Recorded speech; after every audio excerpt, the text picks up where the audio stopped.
going on, everybody? I am still trying to perfect the Hangry Hank jig lipless crankbait design that we're working on. I'm up to number 7 now, so I can get it to jig really good like you guys seen in the video, but as soon as I weight it properly to act more like a lipless crankbait, it swims pretty good, has a nice little wiggle action to it, but then whenever I let it fall and land on the bottom, it flips upside down, which is not good for our exposed hook. So I kind of need a little bit of a break from Hangry Hank. We've had some difficulties, but I didn't want to leave you guys hanging on not knowing what's going on with the Hangry Hank. So still in progress, we'll get it eventually. But I've been really itching to make kind of like a hyper-realistic swim bait that looks like a bluegill. So before I dive into that project, I wanted to make a smaller swim bait because I haven't built a swim bait in a while. So if you guys remember, probably a year or so ago, a little bit longer, I was making these little bitty glide bait designs. I've also, this one's made out of resin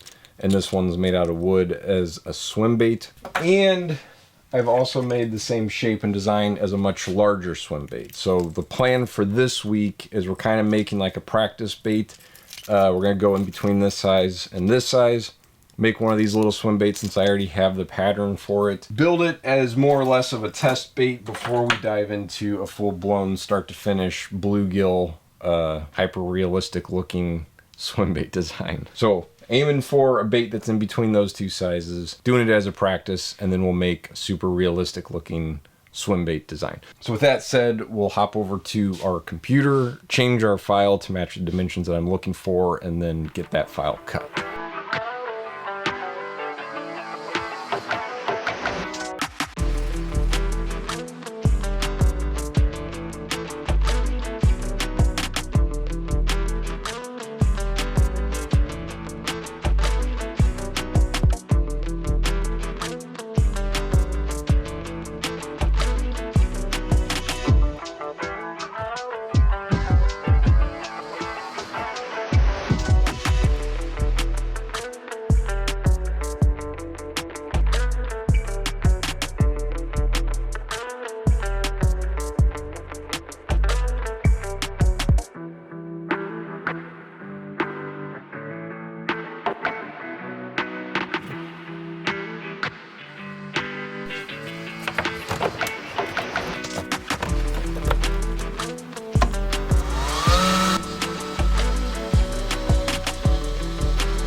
And there's all the layers to make the swim bait. So a lot of people suggested putting little pins, if it'll focus there. Hello, focus.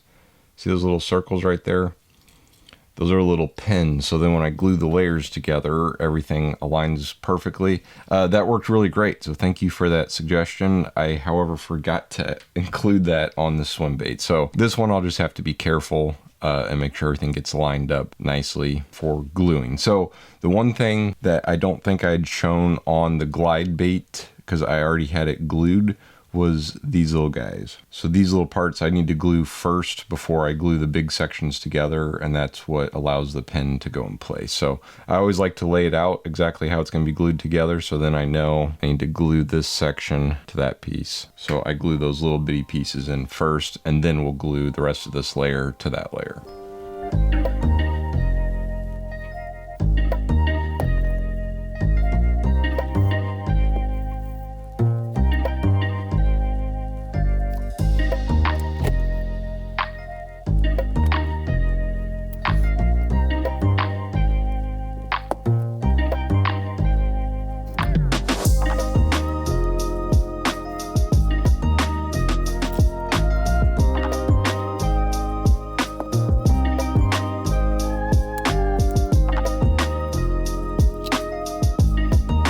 So while those pieces are gluing, I can go ahead and glue this layer together, because those 3 layers will all be glued as one piece. These 2 layers will be glued as another piece, and then we can tape them together, sand them, and then we'll be able to come back and add our belly weight and everything.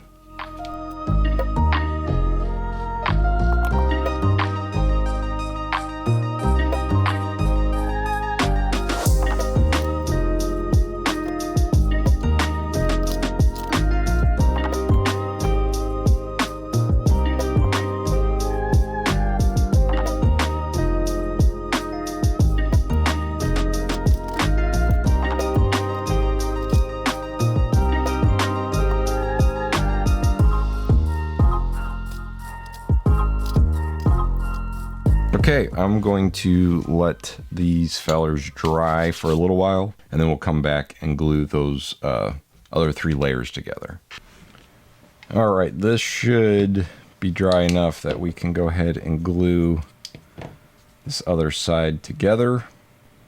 So I'll go ahead and glue these 3 all as one piece, and then we'll get other ones all glued.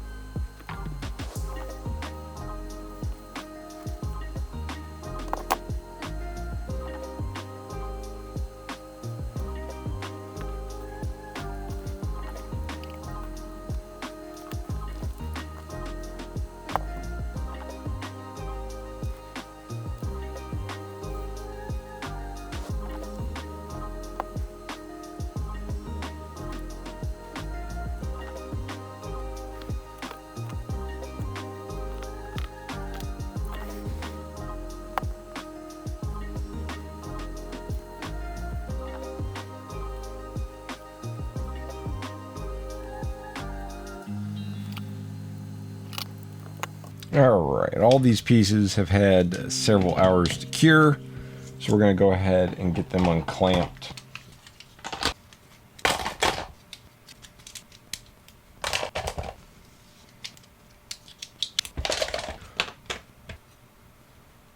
And then there is our 2 halves of the bait, which, for reference, is going to be slightly bigger than that smaller one that we had. So by the time you add the gaps in there for the joints, it is bigger. It doesn't look a whole lot bigger till you put this other one back on there. So next thing we're going to do is we're going to tape these sections together like so.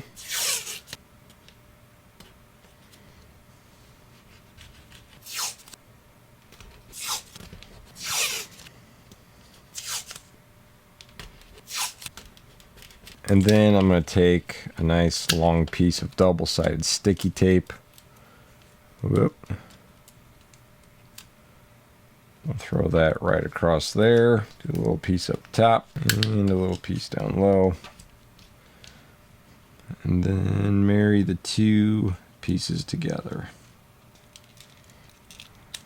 And now we can move over to the belt sander, and I'm going to start by sanding all the edges smooth, getting rid of those laser marks. I might actually clamp them for a few minutes, that way that tape can really stick together well. But I'm going to do that, and then we'll slide on over to the belt sander.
taking a piece of 220.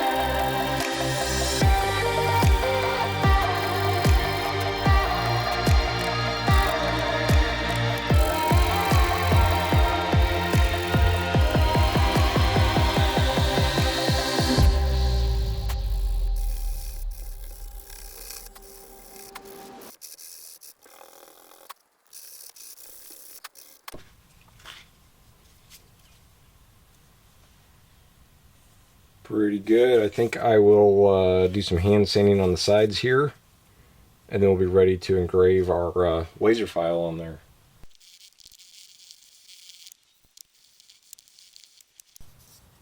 I think the bottom portion definitely needs a little bit more sanding, but I'm going to wait until I glue it together the final time.